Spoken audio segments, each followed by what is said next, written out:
Hey guys, Rachel Grabenhofer here with Cosmetics and Toiletries, coming to you with my latest Consumer Pulse Report / top headlines in C&T. Digging into some Google Trends to start. What I did was search on skincare as a topic for the last 7 days, and this was globally. And you could see the retrieval here per Google Trends says this Isana, I-S-A-N-A, Korean skincare, is like in the top 4 between Breakout, up 2200% in the searches, etc. There's one here, Korean skincare Rossmann.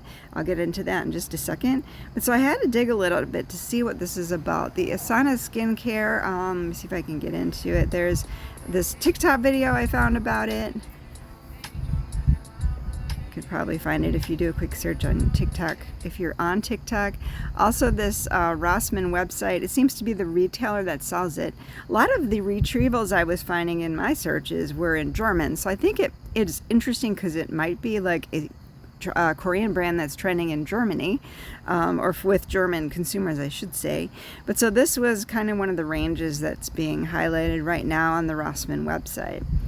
But I'm going to have to dig a little bit more into that brand. It seems like it's a pretty new brand, this Isana, but it's getting some interest, so something to watch. Then looking at sort of the number 5 slot here is this Verli skincare is up 160% in the searches. So let's see if I can find that one again. This is the Verli official Instagram, I believe. Let's see if I can get into their website. I couldn't find like an actual website. I could only find it like on Instagram. But it talks about it being a hormonally conscious skincare line, which seems to relate to, you know, people that are of young age and of older age, more mature skin. You see it's rooted in nature, talking about balancing skin, different needs. They have different products, general cleanser, etc.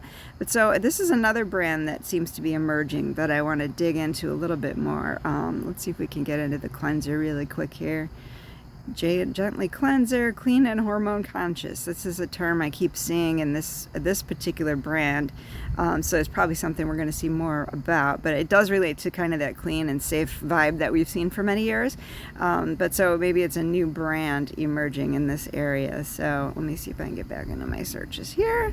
So that is my Google search terms. I also dug into, this is an interesting trend I found on Glimpse. Exosome serum, I don't know if you can see that there, is up 557%. We keep seeing things related to exosomes, and kind of are questioning their efficacy, finding some really interesting benefits from them, but also digging into the safety, I think, has kind of been the latest concern. I know I saw that a little bit at IFSCC. But talking about this is up 557%. This was very recent, just in the last month, I believe. I did a search on, there's some related trends here, but breaking down this channel breakdown, exosome serum is trending on TikTok. It's a virality and algorithm-driven discovery appealing to users that are interested in skincare trends, so it's kind of niche right now. But I thought that was an interesting thing from this source, Glimpse. I dug around a little more in Glimpse because that's kind of an interesting news source I found. This glass skin mask, also up 253%. Again, I did kind of a search within the past month. It's grown 253%. Sorry, this is over the past year, it says. Putting the volume at 41,000 per month. The channel breakdown here is talking about it's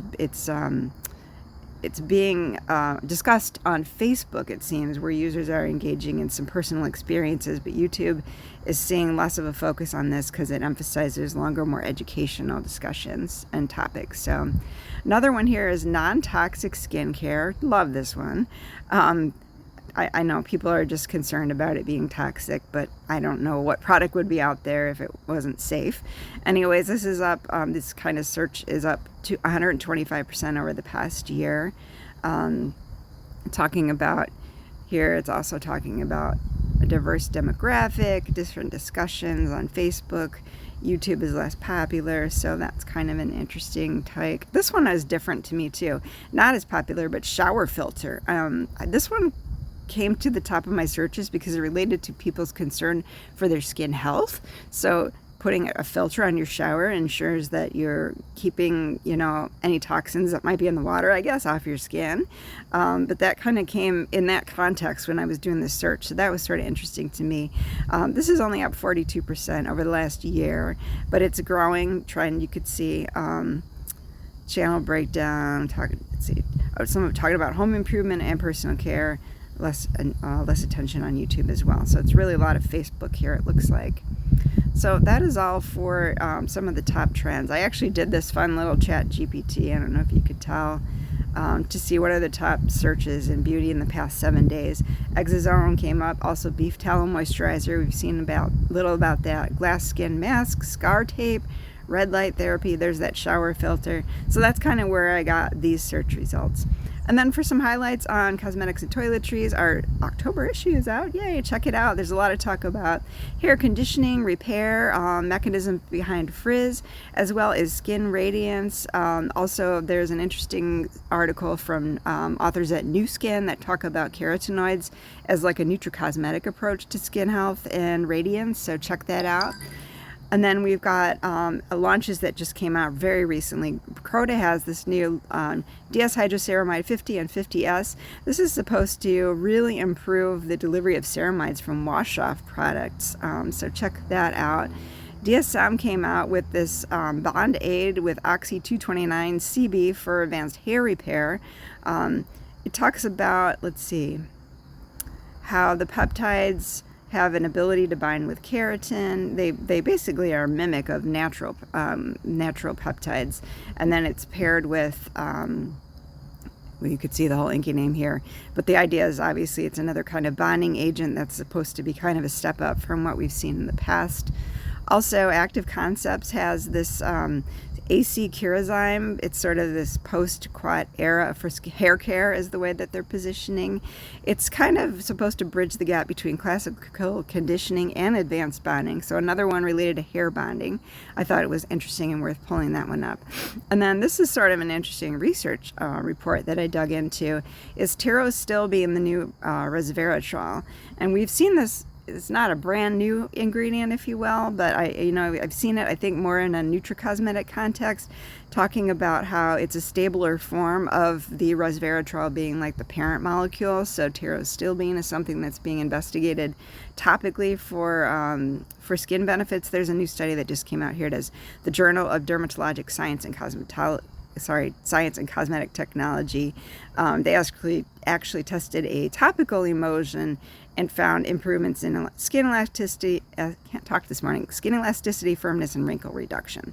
So that's kind of a new study that just came out related to topical application of terostilbene. So that is it for this week. I hope you found this insightful, if not a little bit entertaining. Hope you'll join me again next week. Everyone have a great weekend. Thanks.